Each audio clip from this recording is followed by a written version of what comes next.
The market lights of the alien city dimmed as night crept in. Between the tall stone walls and narrow alleys, a small figure walked with trembling legs. She was a little alien girl, her skin pale blue, her eyes wide but filled with fear. Her clothes were torn, barely covering her thin body, and her hands clutched a faded cloth, the last thing her mother gave her. Her mother was gone, dead only a week ago, leaving her with nothing, no family, no food, no home, and now the elders had spoken. The law of the city had been declared. She was banished. Too young to fight back, too weak to argue. She was thrown out of the only place she had ever known. The girl walked slowly through the cold streets, her bare feet leaving marks in the dust. She looked at doors and windows, hoping someone would call her inside. But the windows only shut tighter. The people of the city looked away, some muttered insults. Others laughed as if her suffering was entertainment. To them she was worthless. A child without protection, an unwanted burden. Hunger bit her stomach like a knife. She had not eaten since morning, only drinking from a cracked pipe near the walls. Her throat burned, her lips were dry, and her small body shook from weakness. She sat on the edge of a stone step. Wrapping the cloth around her shoulders, it smelled faintly of her mother, and that smell made her cry. Tears rolled down her cheeks, but no one stopped to ask why. As the night grew darker, the city changed. The safe voices of the market were gone. Now only shadows moved, men with sharp eyes, traders looking for easy prey. The girl pulled her knees to her chest. Hiding her face, she wished her mother was still here. She wished someone would take her hand and tell her she was not alone. But wishes were useless in this city. A banished child was nothing. Many like her had vanished, taken by slavers, or left to die in the alleys. She had heard those stories, and now those stories were her life. Her breathing grew shallow. She walked again, dragging her feet until she reached the edge of the market. There was a trash pit where scraps of food sometimes lay. Her hands searched, trembling, hoping for even a crust of bread, but there was nothing. Only rotting waste and crawling insects. Her stomach turned, yet she forced herself to chew a piece of dry root she found. It hurt her teeth, it gave no strength, but she swallowed anyway. Her vision blurred, her head felt heavy. Every step now was like carrying a mountain. She stumbled and fell to her knees. Scraping them on the rough stone, blood trickled down, but she had no strength to rise quickly. She stayed there, her tiny hands pressing against the ground, whispering softly, "Mother, help me." Above, the stars began to shine through the city's high towers. Cold wind blew, carrying dust and the smell of smoke. The girl shivered, pulling the cloth tighter, her body curling smaller and smaller, her eyes closed halfway, as if sleep was pulling her into darkness. But it was not safe sleep. It was the kind of sleep from which she might never wake. She thought of her mother's last words. Her mother had said, "You must live, even when the world is cruel." But how could she live now, when every step brought her closer to death? Her lips moved again, whispering the same word over and over, "Mother, mother," until her voice broke. A shadow passed by the alley. Boots echoed against the stone, heavy, steady, not like the fast, cruel steps of hunters. The girl's weak eyes opened a little, but she could not see clearly. All she saw was a tall figure moving closer, stopping when it noticed her small body lying on the ground. Her heart raced with fear. Another cruel traitor, another hand ready to drag her away. But this shadow did not move like the others. The figure crouched down and a low voice spoke. Not in anger, not in greed, but in something strange. Something she had not heard in a long time. Concern. She wanted to cry out, but no words came. Her body shook once, then grew still. Her eyes closed completely, and in that final moment of the night, as she slipped into darkness, she felt a hand touch her shoulder, warm, steady, human. The city never cared when a child died, but this time fate was different. A stranger had stopped, and the story of the lonely exile had just begun. The little alien girl lay on the cold stone, her body almost lifeless. Her lips were pale, her breath shallow, and her tiny fingers clutched the cloth her mother left her. Around her the night grew louder, filled with whispers of danger, the kind that hunts the weak. But her ears barely heard it. Her mind was fading into silence. Footsteps echoed through the alley, heavy, steady, unlike the quick, greedy steps of traders or the cruel march of guards. The figure walking past was not from this city, not shaped by its cruelty. It was a human traveler, tall, wearing a worn coat, carrying a small pack on his back. He was only passing through, searching for shelter before the cold hours of night deepened. His eyes caught a small shape lying on the ground. At first he thought it was trash, a broken doll tossed aside, but when he moved closer, the truth froze him in place. It was a child, thin, fragile, her chest rising only a little as if each breath was her last. He knelt down, brushing dust from her face. Her skin was alien blue, glowing faintly in the moonlight, but her tears had dried in streaks. The same as any human child, he whispered. "Hey, can you hear me?" But she did not answer. Her head rolled weakly, her lips parted, a broken whisper escaped, "Mother." The human felt his heart tighten. He had seen suffering before in his travels across broken colonies, but never had it cut so deep. This was not just a stranger, not just another forgotten life. This was a child abandoned by a world too cruel to care. He looked around, searching for help, but the streets were empty. The doors were closed, the windows locked. No one wanted to take responsibility. No one wanted to risk angering the city elders. It was easier to let her die in the dirt, but he could not. Something inside him refused to walk away. He placed his hand on her shoulder, shaking gently. Her body was cold. Far too cold for one so young. If he left her here, she would not survive the hour. He pressed his lips together, making a decision that would change his path. He slipped his arms under her tiny frame. Lifting her from the ground, she was light, frighteningly light, as if her body had been starving for weeks. The girl stirred weakly, her eyes opening for a brief moment.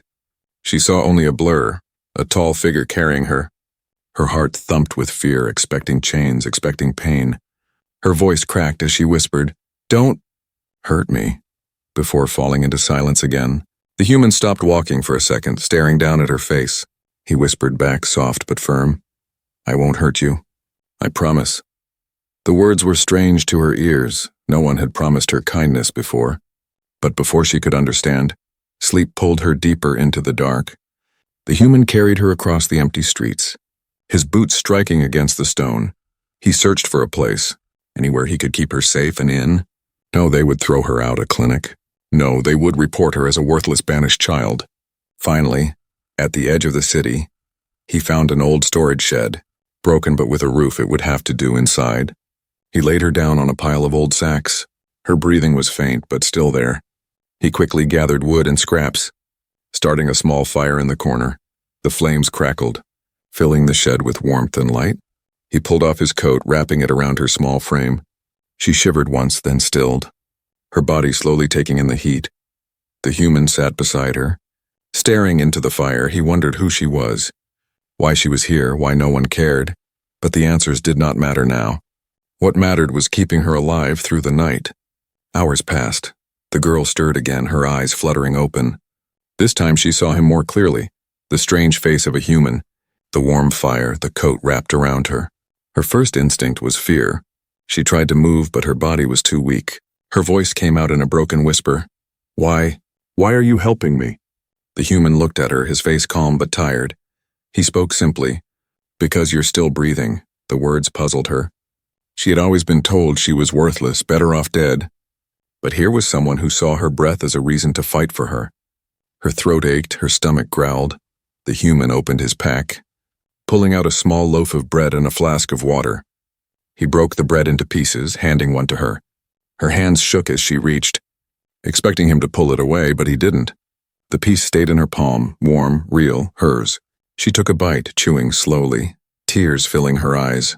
Water followed, cool and gentle against her dry lips. For the first time in many days, she felt something different. It was not safety yet, not trust yet, but a tiny spark of hope. The human watched her eat, his eyes firm. He knew this was only the beginning. Saving her tonight would draw questions, maybe even enemies. But he also knew something else. He could not let her die. Not when he had the power to change her fate. The little alien girl closed her eyes again. This time not from weakness, but from warmth. Her lips moved softly, whispering the word mother again. But now, deep inside her, another word began to form. A word she had not spoken yet. That word was safe. And for the first time since her mother's death, she truly believed she might live another day. The shed smelled of smoke and dust. The small fire crackled in the corner, throwing orange light on broken crates and stone walls. The little alien girl lay wrapped in the human's old coat, her chest rising and falling slowly. Her breathing was still weak. but stronger than when he first found her. The human sat cross-legged beside her, sharpening a small blade with slow strokes. His eyes were not on the blade, but on the child, every twitch. Every movement of her fragile frame made him alert. He had seen death many times before, but watching her fight against it stirred something he had not felt in years. When dawn came, thin light slipped through the cracks in the roof. The girl stirred, her lashes fluttering like she was trapped between sleep and waking. Her lips moved, but no sound came. The human leaned closer. Pouring a little water into her mouth, she coughed once, then swallowed. Her eyes opening halfway. She saw the fire first. Then the human's rough face lit by the flames. Her heart panicked. Memories of cruel traitors and mocking guards filled her mind. She tried to push herself up, but her arms shook and gave way. The human reached out quickly, steadying her before she fell. His voice was calm but firm. "Easy, you're safe here, safe." The word echoed in her head, but it felt strange, almost unreal. She had never felt safe since her mother's death. Her eyes searched the shed, looking for ropes. Chains, cages, there were none, only fire, food, and a stranger watching her with steady eyes. The human broke another piece of bread. Holding it out, "Eat," he said, his voice low. The girl hesitated, her hand shaking. In her past, food was always taken from her, thrown to the ground or given with cruelty. She half expected him to pull it away, but he didn't. The bread stayed in his hand until she gathered the courage to take it. Her teeth sank into the soft piece. The taste was plain, but to her it was more than food. It was life. Tears filled her eyes again, rolling silently down her cheeks. She tried to hide them, turning her face. But the human noticed. He said nothing, only pushed the flask of water closer. Minutes passed in silence, broken only by the sound of the fire. The girl finally whispered, her voice cracked and small. Why did you not leave me?" The human looked at her, his eyes unreadable. He shrugged once and said, "Because you are still breathing." The words confused her. No one had ever given her value just for being alive. To everyone else, she had been worthless. To him, breath alone was reason enough. That night, when darkness returned, the girl lay curled near the fire, her small body still weak, but no longer frozen. She closed her eyes, and for the first time in days, she slept without fear of waking to chains or hands dragging her away. The human stayed awake, listening to the outside sounds. Voices passed in the streets, hunters and traders still searching for those they could exploit. But inside the shed he kept watch like a silent wall. The next morning the girl tried to stand.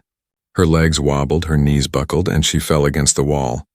The human caught her again, frowning. "You're not strong yet," he said. Her lips trembled, ashamed, as if weakness was her fault. She whispered, "They said I should die, that I was nothing." Her eyes filled with fear, waiting for him to agree, but instead he crouched to her level and said firmly, "They lied." The words struck her like a flame in the dark. She stared at him, confused, unable to understand why he spoke so differently. But deep inside something cracked. A wall she had built around her heart began to break. She whispered her name. The first time she had spoken it since her mother died. Her voice was small, fragile, but clear. "Lyra." The human repeated it softly. Lyra, no mockery. No insult, no anger, just her name, spoken as if it mattered. Her lips trembled and she almost cried again. For so long her name had been erased, forgotten now. Hearing it from someone else gave her a strange warmth. The fire burned steady through the night, and with every crackle of wood the bond between them grew stronger. She no longer looked at him with pure fear. Her eyes still held caution, but now they also held something else. Hope. It was a small, fragile hope, like a candle flame in the wind, but it was there, alive, refusing to go out. Outside the shed, the city was restless. Rumors spread quickly. Someone had taken in the banished child, slavers whispered. Traders searched, and hunters began to circle. Lyra did not know it yet. But danger was already moving closer. For now, all she felt was the warmth of the fire, the sound of her name, and the strange human who refused to leave her to die. And in that fragile space of safety, the first fire of hope was lit. The fire burned low in the corner of the shed, its glow soft against the broken stone walls. Lyra sat with her knees pulled to her chest, her mother's cloth wrapped tightly around her. The human was sitting not far away, fixing the strap of his pack with careful hands. Neither of them spoke at first. Only the crackle of the fire and the whistle of the night wind filled the silence. For days the human had kept her alive. He gave her bread when he himself ate little. He shared water when his own flask was nearly empty. He stood guard outside when the night grew dangerous. But still, deep inside, Lyra's heart whispered that it was all a trick. She had been told too many times. Kindness never lasted. Kindness always hid cruelty. When the human turned to look at her, she dropped her gaze quickly. Her small hands dug into the cloth. Her body tensed. The human sighed, setting down his pack. "You don't have to be afraid of me," he said. His voice steady, but Lyra's lips trembled. And she shook her head. She wanted to believe him. But belief felt like stepping off a cliff. That night, when the fire dimmed, Lyra lay awake, her eyes open in the dark. She listened to the human's breathing, slow and even, as he rested near the door. He had not tied her, he had not locked the exit. She could leave if she wanted, run into the city and hide again. Her feet twitched as if to move, but her stomach twisted with fear. Out there was only hunger, chains, and death. In here, at least, there was warmth. Her small voice escaped before she could stop it. "Why?" The human stirred, opening his eyes. "Why what?" She swallowed, her throat dry. "Why are you helping me?" He leaned against the wall, staring into the shadows. "Because no one else did," he answered simply. The words struck her like a strange truth she could not understand. She hugged the cloth tighter, whispering to herself, "No one ever helps me." The next morning, the human returned with scraps of food he had traded. He handed her a piece of fruit, bright and fresh. Her eyes widened, staring at it as if it were treasure. She held it carefully, afraid it would be taken away. But when she looked up, the human was already biting into his own share. No cruelty, no trick, just sharing. She ate slowly, juice running down her chin. For the first time in many days, her small body felt strength returning. Her lips curved in something she had forgotten how to do. A small, shy smile. The human noticed, his own mouth twitching into the faintest smile. But he said nothing, letting her hold on to the moment. Later, when the fire burned again, the girl sat closer, not beside him, but no longer pressed against the farthest wall. Her eyes flicked to him from time to time. She wanted to speak, but fear choked her. It took her hours to gather the courage, and finally, in a trembling whisper, she said, "My name is Lyra." The human froze, surprised. It was the first time she had spoken her name. He repeated it softly, "Lyra," as if testing the sound. She watched him carefully, expecting laughter, expecting cruelty, but he only nodded. "That's a strong name." Her eyes burned with sudden tears, not from pain, but from something new. Hearing her name spoken with respect felt like a gift, something she thought she would never feel again. From that night on, she began to speak more. Small words at first, water, hungry, a cold, but each word was a step, each word a piece of the wall around her heart breaking. The human never pushed her, never forced her. He only listened, answered when needed, and protected her in silence. And little by little, she began to trust. But trust was fragile. The city outside was restless. Rumors spread faster than fire. Someone was hiding the banished girl, slavers whispered. Guards searched, and cruel eyes turned toward the alleys. One night, while the human was out searching for food, Lyra heard footsteps outside the shed, rough voices laughing. "She's here. I heard the human is keeping her alive." Her blood ran cold. Her body froze. She clutched the cloth and pressed her back against the wall, praying they would leave.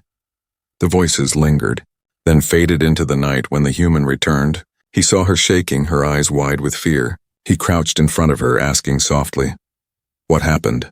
She whispered, "They know. They're looking for me." The human's jaw tightened, his eyes burning like fire. "Then they'll have to go through me," he said, his voice like steel. Lyra stared at him, her heart pounding.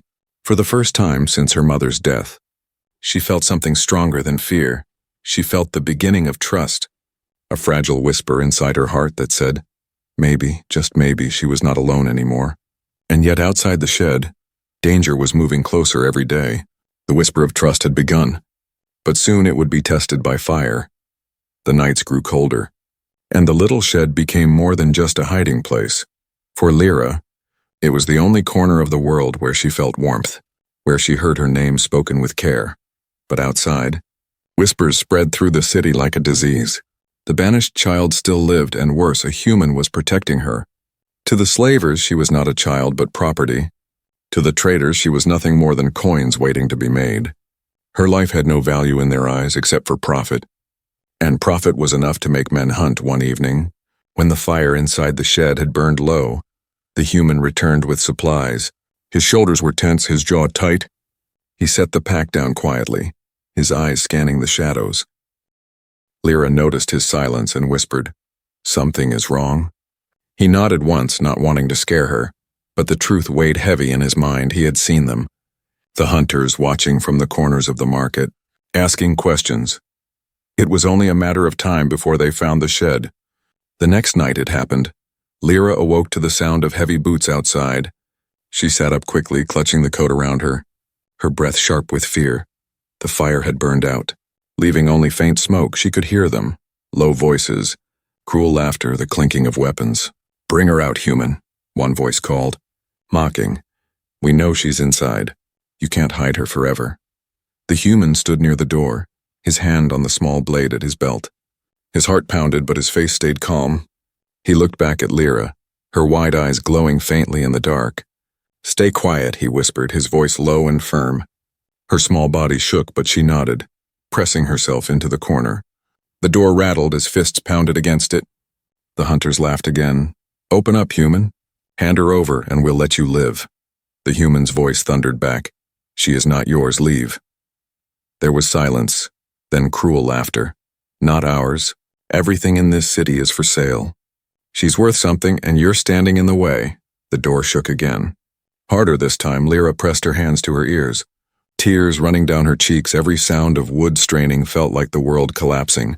Her mind screamed she would be taken, chained, sold, just like the others. But then she remembered his words. "They'll have to go through me." The human pulled the door open before they could break it.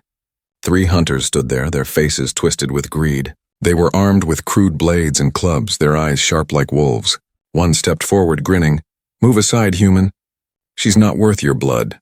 The human stood tall, his body blocking the entrance. His voice was low but steady. "Then you'll see how much she's worth to me." The first hunter lunged, swinging his club.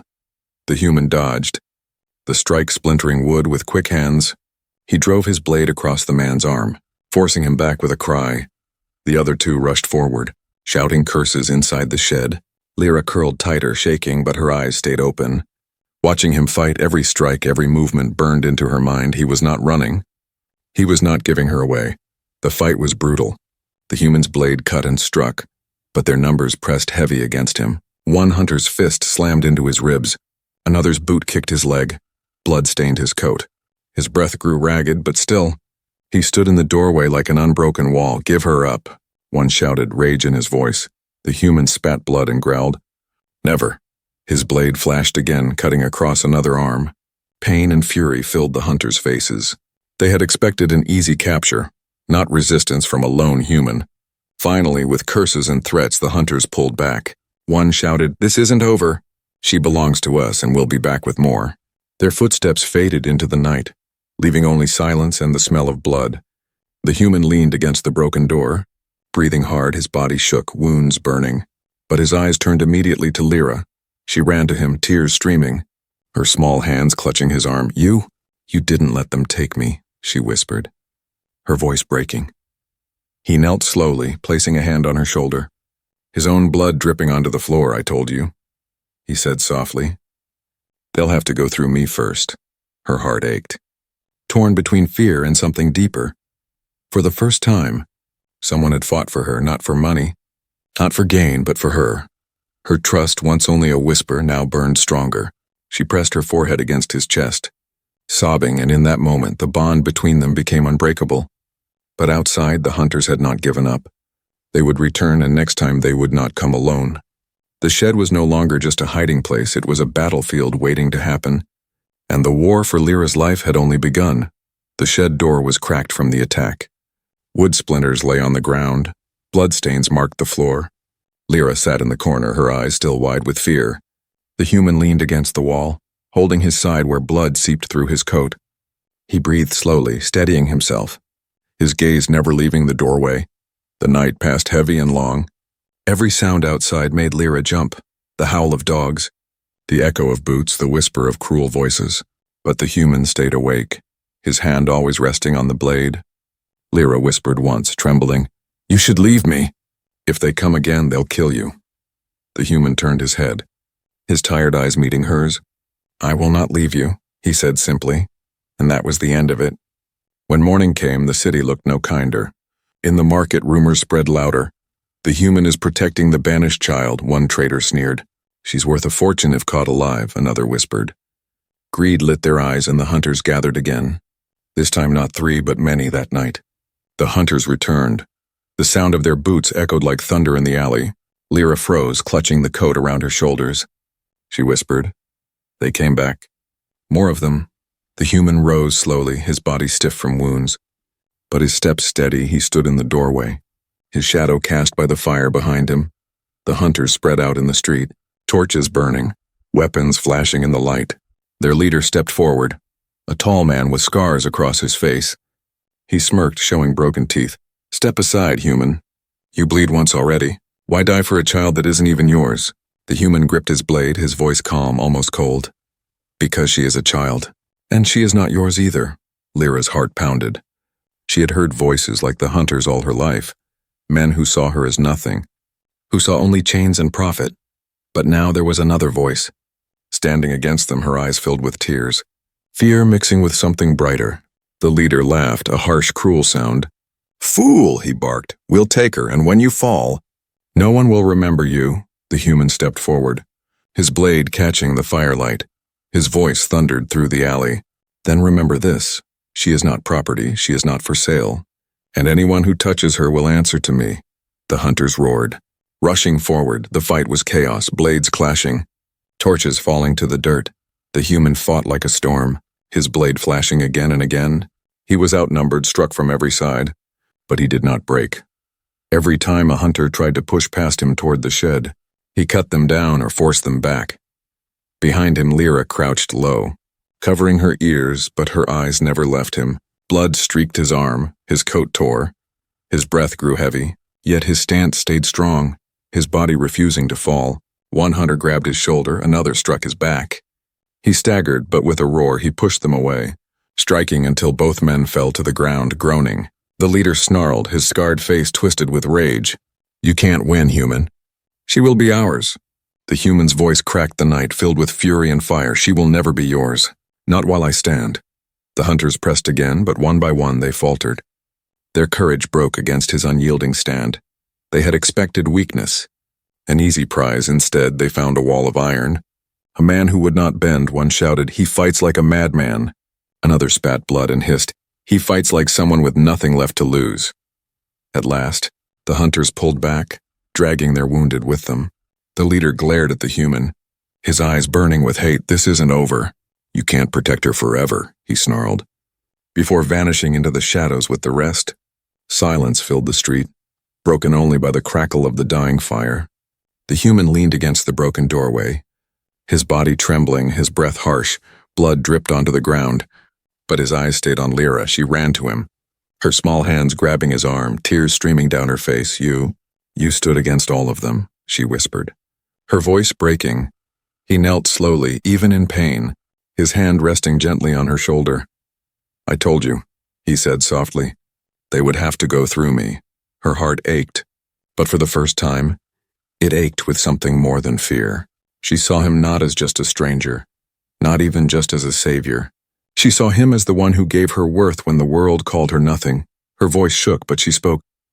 I trust you. The words were fragile, barely more than a whisper, but they were real. The human closed his eyes for a moment, then nodded. Her trust was a weight heavier than any blade, but it was also the strength he needed to keep standing.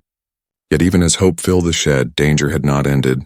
The hunters would return with more, and the city itself would turn against them. The war for Lyra's life was not finished. This was only the beginning. The shed was broken, its door hanging loose, the ground stained with blood. The night was finally quiet, but the silence felt heavy, like the air before another storm.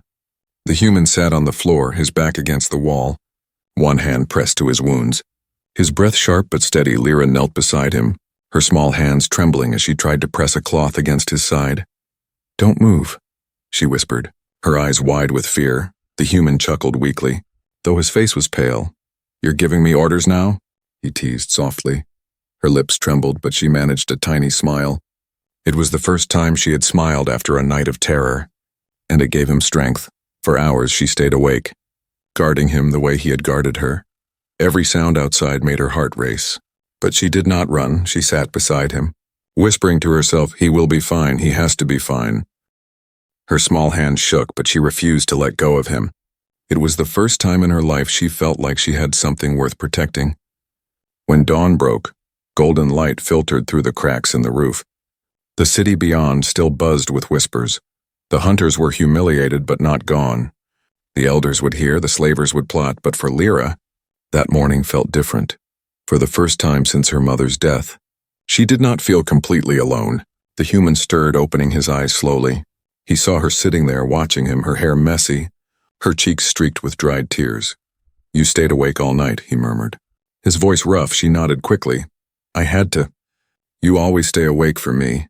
The human smiled faintly, his eyes soft. "Then maybe I can trust you too." Her chest warmed at those words. Trust.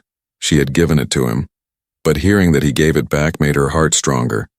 It was not just protection anymore, it was connection.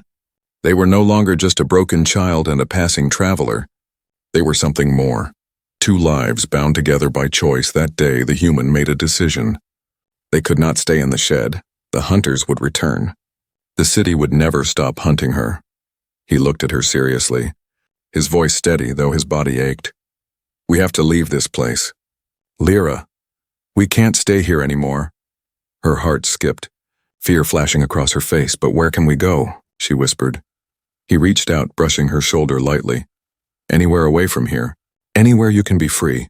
The thought scared her, but it also filled her with something new. Possibility. For so long, her world had been small. Nothing but alleys, cages, and cold streets now. She imagined a road beyond the city walls, a sky wider than she had ever seen. The human's voice broke her thoughts. "Will you come with me?" Her eyes filled with tears again, but this time they were not from pain. She whispered, firm and clear, "Yes." That night they prepared. The human packed what little he had, some bread, water, his blade. Lyra folded the old cloth carefully. Holding it close to her chest, it was the last piece of her mother. But now it was also a reminder. Her mother had told her to live, even when the world was cruel. Now with the human beside her, she finally believed she could. As they stepped into the cold streets, the city seemed to watch them with silent eyes. Some doors opened slightly, faces peeking out. Whispers followed. "The human still has her." They will not make it far, but neither stopped walking. The human's steps were firm. Lyra's small feet followed close behind. For every whisper of doubt outside, inside her heart was a whisper of trust. They reached the edge of the city as the moon rose high. Beyond the wall stretched the unknown. Dark forests, broken paths, endless sky. Lyra hesitated for a moment, clutching the cloth tighter. Her voice cracked. "What if I can't make it?" The human knelt in front of her, meeting her frightened eyes. "You already made it this far," he said gently, "and you're not alone anymore." Her chest ached, but it was no longer the ache of fear. It was the ache of hope trying to grow inside a heart that had been broken for too long. She reached out, her small hand slipping into his. His grip was warm, steady, strong, together. They stepped beyond the gates.